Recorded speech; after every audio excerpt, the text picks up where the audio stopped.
আমাদের বকুলের তলায় ভিড়ে জমেছে, বসেছে মেলা, দেখতে যাব আমি তুমি।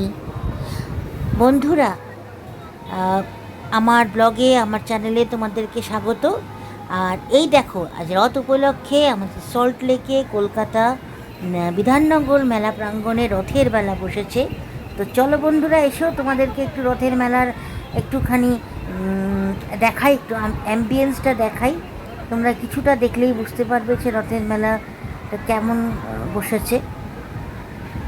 আর এই মেলাটা দেখলেই তো এই গানটা মনে পড়ে যাচ্ছে যে আমাদের বকুলতলায় ভিড় জমেছে, বসেছে মেলা।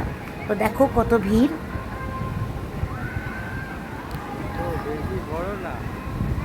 এটা আমি সেকেন্ড গেট দিয়ে ঢুকলাম, ওখানে ফার্স্ট গেট আছে, ফার্স্ট গেট দিয়েও তোমরা ঢুকতে পারবে। এবার আমি ঢুকে সোজা ওখানে রথ রাখা আছে আর ওখানে ঠাকুর রাখা আছে, তো সেই ঠাকুর দেখতে যাব।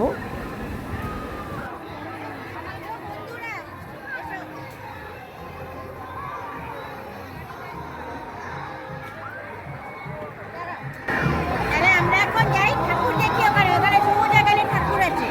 চলো ঠাকুর দেখে এসো।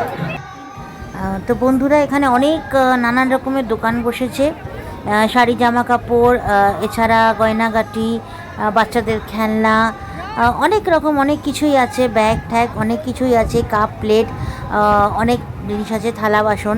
তো তোমরা এসে এখানে দেখতেই পারো, ঘুরতেই পারো, অনেক দরকারি জিনিসও তোমরা এখানে পাবে। আর কেনো না কেনো, কিন্তু ঘুরতে খুবই ভালো লাগবে, একটা অদ্ভুতই অ্যাম্বিয়েন্স বলতে পারো, এত লোকজন। আর সাথে এখানে ঠাকুরের দর্শনও তোমাদের হয়ে যাবে, জগন্নাথ দেবের দর্শন। আর এ দেখো রথটা ওনার এখানে রাখা আছে। আর এই যে দেখো এখানে ঠাকুর, ঠাকুরের মন্দির।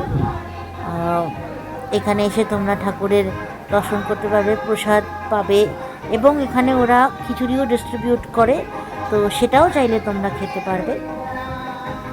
তো এই তোমরা ঠাকুরের দর্শন করে, আপাতত আমার ভিডিওতেই ঠাকুরের দর্শন করে নাও।